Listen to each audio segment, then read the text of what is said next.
You're listening to The Coffee Hour. I'm Andy Bates. I'm Sarah Gulseth. It's Tuesday, right? It's Tuesday. Yes, sure. June 23rd. And it is also Share-a-thon week. We have Share-a-thon coming up Thursday, Friday, Saturday this week as well. Hope you can join us for that. Lots of great things lined up for Share-a-thon this year.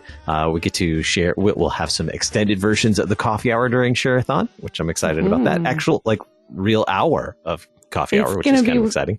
It's going to be unusual. Great. It's going to be exciting. And a special concert during Share-a-thon. So you have to tune in during Share-a-thon this week and join us for that. What has been going on during the pandemic? We've talked a lot about education. We've talked with some of our missionaries, especially theological educators. What does that look like? What does theological education look like overseas in some of the international seminaries? And we have one more, I think, that we get to share with you tomorrow as well. We head to the Philippines. But what does it look like for a vicar this year? We're going to share that with you in just a moment. What does it look like for a vicarage experience during a pandemic? Thanks to Concordia University, Wisconsin for supporting the coffee hour. You can find out more about Concordia University, Wisconsin at cuw.edu. Live uncommon. Joining us today is Vicar Dan Gregg. He serves at Village Lutheran Church in Ladue, Missouri. Vicar Gregg, thanks so much for being our guest today. Thanks so much for having me on. It's great to have some time with you today and to learn more about your vicarage experience. And also joining us by phone today, supervising pastor, you might recognize his voice, the Reverend Dr. Kevin Golden, pastor, Village Lutheran Church in Ladue, Missouri. Pastor Golden, thanks for joining us on the Coffee Hour. Good to be with you as always. So, Vicar, how has vicarage been an important part of your formation as a pastor? Well, first and foremost, I think something that's super important that I learned to do right off the bat was I learned how to chant for the first time. But of course, I've learned through practical experience how to trust God's word and to make sure to get out of its way. Mm-hmm. And that is probably one of the most important things maybe that a vicar will learn, having all of this time in the church. Pastor, what role do vicars play in the life of the congregation? Well, I would say they play a very exciting part in the life of the congregation. Exciting in that here's a chance for the congregation to invest in the future of the church, because here's a young man who will be serving as pastor long after I am not serving as pastor, and so it's a chance for us to invest, see, and this is something Village has been blessed to do. It's our first vicarage, but we've been blessed with seminary field workers, so we're always blessed to see see them grow and mature during their seminary days. But here's a bit more intentional and a much more focused, because we have the vicar with us full time, to be able to see the growth of the vicar and know that we were blessed to have a hand in that. So, Vicar, I gather you didn't have any classes specifically on serving in pastoral ministry during a pandemic, but what are some of the things that you did learn that you think helped prepare you for this experience? Well, something that I've been learning is kind of to think in systems when approaching pastoral ministry, I suppose. So, just making sure you get down as habits, reading a text or interpreting something you experience in life through a law gospel lens, thinking of it through, the systems of confession and absolution, and just making sure that you can, if you internalize those habits, translate them and adapt them to whatever situation may come. So specifically that looked like, bringing all of the things that I'm already doing onto Zoom or preaching into a camera or those kinds of things. Mm-hmm. What are some of the ways that your vicarage had shifted from the beginning of the year when we were still all in person in church to now, I guess to a couple of months ago when when we all had to be at home, and then now when we're all starting to come back together, how has your role changed, or maybe not changed over that time period? Something that kind of was funny was the first Zoom that we did when we shifted from our young adult Bible study from meeting in person. The thing that was funny was that actually there were more people attending the Zoom Bible study than the in-person one. And that remained true for quite a good amount of time. But that's just like a larger adaptation to what we've been doing. But besides that, something I do and I did really miss, because now we're meeting, of course, in person again, was just seeing everybody in the congregation developing those moment by moment relationships, that kind of thing. Pastor, does this experience having a vicar take you back to your days of being a vicar? Yeah, it definitely does. And I told Vicar Greg when he started that I would try. Well, this is my first time being a supervisor for a vicar, so that he was a guinea pig in many ways, that I was going to try to remember what I learned most during my own vicarage and make sure that I gave him opportunity to have those same learning opportunities. But also I was just seeking to make sure we had some wiggle room in his vicarage, that he wouldn't be so overwhelmed with responsibilities and other things, that he wouldn't have time just to kind of explore the full life of a congregation and pastoral ministry. I wanted him to have a hand in everything, and that was one of the great things from my own vicarage back in the day, is that I had a chance to be involved in pretty much every part of the life of the congregation. What was so important to you during vicarage that you want your vicar to gain? I know every vicarage is different and in a different context. What was so valuable to you on that vicarage that you want him to experience? That's a good question. And I would say that probably the number one thing I appreciated the most from my own vicarage supervisor is that we had a very open conversation regularly, so that even if we didn't think the same way about a given item, we could still discuss it. He didn't expect me to be lockstep in line with him. But at the same time, also, I recognized he was the pastor and I was the vicar. So in the end, his call is what stood, and I would respect that, and I wouldn't question him publicly and such. But he could I could go to him privately and say, I don't understand why we're doing it that way. It doesn't make no sense to me, and that we could have a good conversation. And so I really sought to do the same thing for Vicar Greg, is that giving him the freedom to question me about anything. Do so. Let's start it one-on-one and go from there. And we've had a good relationship as a result of that. Mm-hmm. Vicar, what are some of the things that you've learned from Pastor Golden over the last several months that you find that are important for you that you'll be able to take with you moving forward? Yeah, so what Pastor Golden has been describing is 100% what's been going on during my vicarage. If you can kind of think of Batman and Robin driving in the Batmobile, we have a lot of those kinds of experiences, whether it be driving I like being Batman. Yeah. Whether it be driving to homebound visits or what have you, he lets me field or he actually, he fields all sorts of questions that I have about the ministry, about what we're doing right now, what we're going to do in the future. And one of the big things that I learned from Pastor is that ministry is not and cannot be a lone enterprise.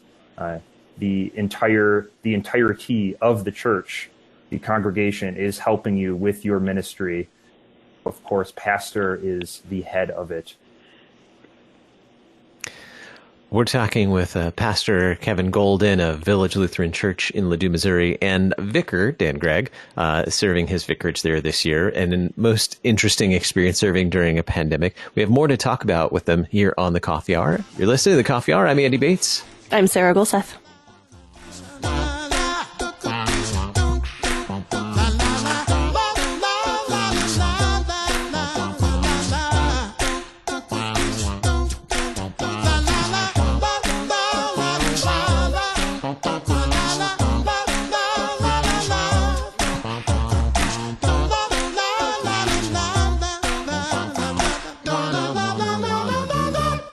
Hello, this is Dr. Dale Meyer. Have you heard Concordia Seminary's program, Word and Work and Intersection? Every week you can hear it on KFUO Thursdays at 2 p.m. Central Time. We visit with many interesting guests about how the Word of God applies to their daily vocations and ministries. Be sure to tune in, and may the intersection of Word and Work be busy on your corner. I'm World Lutheran News Digest host Kip Allen. Sexual discrimination has been illegal since 1964. But last week, the Supreme Court changed the definition of sex to include gender identity and orientation. The implications of this landmark decision are enormous. I discuss this with Alliance Defending Freedom attorney Kate Anderson Wednesday at 2:30 and Saturday at 9:30 on Worldwide KFUO. How do we love our neighbor on the internet? Why are the creeds so important? What does it mean to practice Christian hospitality?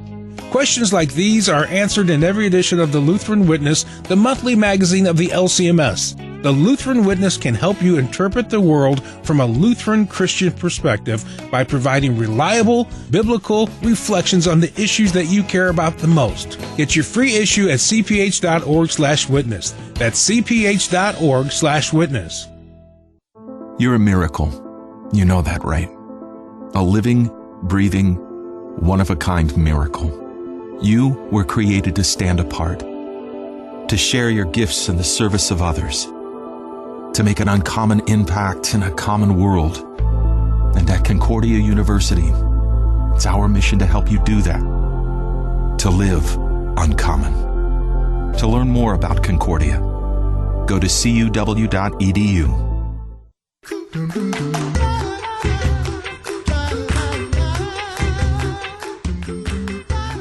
Welcome back to the Coffee Hour. I'm Andy Bates.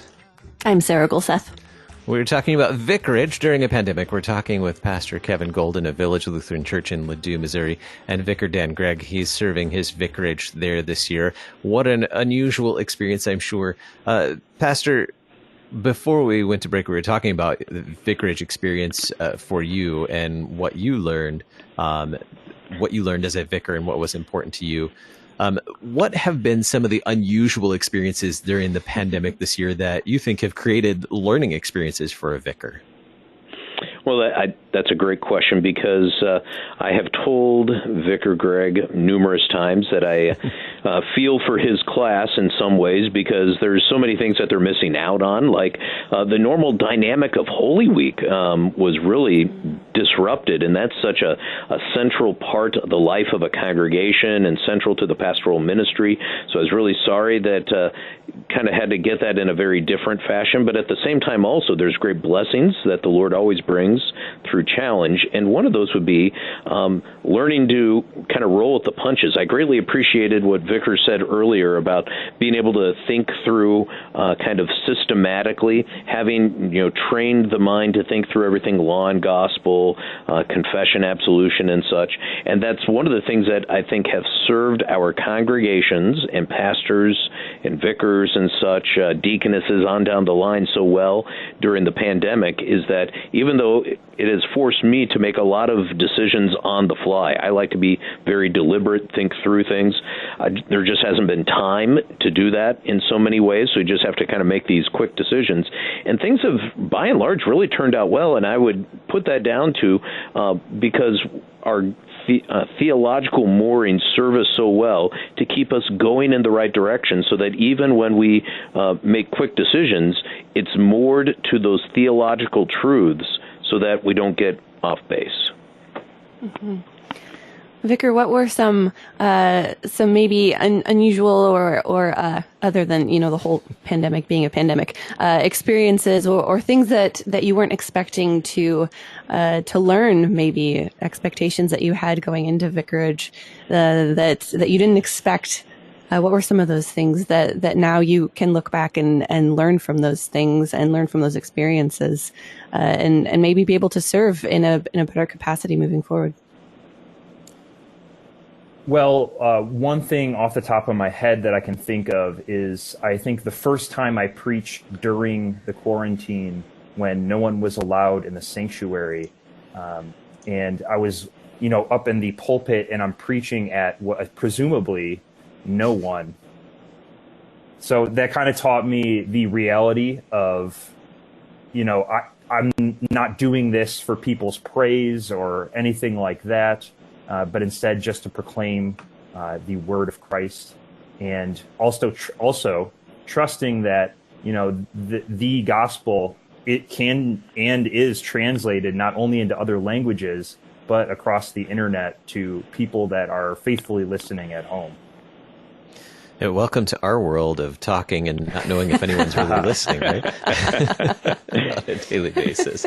No, it does change that, because you're trying to think, for us at least, trying to think through who is that person that's listening, thinking about who is your congregation when you're preaching to a camera, and you don't have that the visual response, the nonverbal communication to help you understand how they're reacting, and what does that mean then in terms of law and gospel and that relationship as well, when you don't have the visuals and the nonverbal to help you with that? I'm sure that creates some challenges. Yeah, they go ahead. They teach us in homiletics class that you are to write a sermon, for your hearers, because we call them hearers because Jesus says, those who can hear, listen. So hearers hear. But so usually it's kind of this high concept thing of, well, what is my hearer? But then during the pandemic or the quarantine, it was like, well, it's someone that's at home and, they're nervous, they're afraid, and they're looking at the screen and they're worshiping their God. And so it makes things real concrete and simple, that my hearer is this person. What was that like for you, Pastor Golden, making that transition to having to use technology, not having a congregation sitting in front of you when you were preaching? This was a learning experience for you as well, and here you are supervising a vicar as well. What was that like, being a learner and a mentor at the same time? Yeah, and I was blessed. I had number of congregational members who helped me learn a number of techie things rather quickly. My PhD is in biblical exegesis, so that means I appreciate old scrolls, and so all the technological stuff is not my natural world, and I have become rather familiar with it rather quickly, thanks to being a learner from so many others who could point me in the right direction. So in many ways, I thought, this was great for Vicar and I. We were together learning all sorts of different things, including the personal side of this, where, as he was describing, how do you preach a sermon to a camera, and, trust that there are people who are going to be seeing this on the other side of the camera, if you will. But then also, I have told all my field workers, I've told Vicar various times about the centrality to visitation, for visitation within pastoral ministry, visiting members, and all of a sudden I came to such a screeching halt, especially with homebound members and the hospitalized, where the best I could potentially do is a phone call and hopefully be able to connect with them. And so it's been a real change in that regard, and it's one of the reasons why I know we're all praying for the pandemic to come to an end and such, but the need for the faithful to be gathered together, and especially those who are in many ways the most isolated because they're living in residential care facilities and such. Mm-hmm. Yeah, there was a lot of joy when we were able to finally, at least in smaller groups, come back together for to be a congregation together. Still a lot of joy in that. Yeah. I notice on Sundays now we're running services back to back to back, 3 straight services, and there's very little turnaround time, enough time between services for us to get a group out, next group in, a little bit of sanitary work and such. But what gives me great joy is I see people out in the parking lot, socially distanced and such, just chatting up a storm for quite some time because, hey, the body needs to be back together. I've even had some members tell me they purposely schedule themselves. We pre-register for services. They always register for the middle service. They say, that means I get to see the the people from the first service as they're leaving and I'm coming, and I can chat real quick. And then as I'm leaving, I get to see the people from the late service, and we get to chat again. So they want to see everybody. Mm-hmm. Yeah, well, the congregational life, being in community together, is so important, and something that I think we've all come to cherish a little bit more since it was taken away from us for so long. Yep. You don't take it for granted as much when all of a sudden you had to go without it. Mm-hmm. What role does the congregation play in the formation of a pastor, especially during this vicarage time? Well, and I'll give my 2 bits, and I'll let Vicar himself speak. But I think it's fantastic that the seminary actually does require certain lay leaders to have an evaluation of the vicar. It was that way back in my day as well. But that way, it's not just the pastor who is giving some insight, but also, if you will, the rank and file of the congregation that's able to give him some feedback. But even aside from that formal side, I know on the informal side, how greatly important it has been for different members who have really kind of, if you will, taken Vicar under their wing and befriended him as somebody that he could talk to, and they would talk to him and help him grow in his appreciation for the various aspects of the congregational life. And I feel for you, Vicar, because you're missing out on all the great fellowship activities too. I mean, how many potlucks are you missing out on during these important times of the year? Everything from an Easter pancake breakfast to some of the summer experiences, the summer barbecues and things like that. You're missing out on. We have just about a little under 2 minutes left. Vicar, what do you hope you will gain in, or you will experience in the remaining time of your vicarage here at Village Lutheran Church? Well, the last mountaintop that I may get to climb is the VBS that will be taking place in mid. So please, everyone at home, please pray for me that I do this to the best of my ability for the kids, because the kids are the future of the church. So. Pastor, anything you want to add to that? Yeah, VBS is always a great time at the congregation, and I have every confidence in Vicar. But yes, pray for him, pray for me as well. And of course, pray that all of our measures that we're taking, not only for VBS to have all the sanitary and safety precautions in place, but ongoing for Sunday morning, so that we would live with confidence. So I'm sending out a letter to the congregation this week, and one of the things I mentioned in there is that God never promises that he will protect us from threats. And that would include the threat that we currently have with the pandemic. There's no promise that you won't have to deal with threats, but what the Lord does promise is certainty. And he not only promises, he delivers certainty, namely the certainty that your sin is forgiven, that you have eternal life, that the Father looks upon you with favor for the sake of Christ. He gives you all that certainty even in the midst of the difficulties that we have in the midst of a pandemic. The Reverend Dr. Kevin Golden, pastor of Village Lutheran Church in Ladue, Missouri. Pastor Golden, thanks for being our guest today. Always good to be with you. And Vicar Dan Gregg, Vicar of Village Lutheran Church in Ladue, Missouri. Thanks so much for joining us today, Vicar. Thank you so much for inviting me. And everyone, consider ministry. You've been listening to The Coffee Hour. I'm Andy Bates. I'm Sarah Golseth.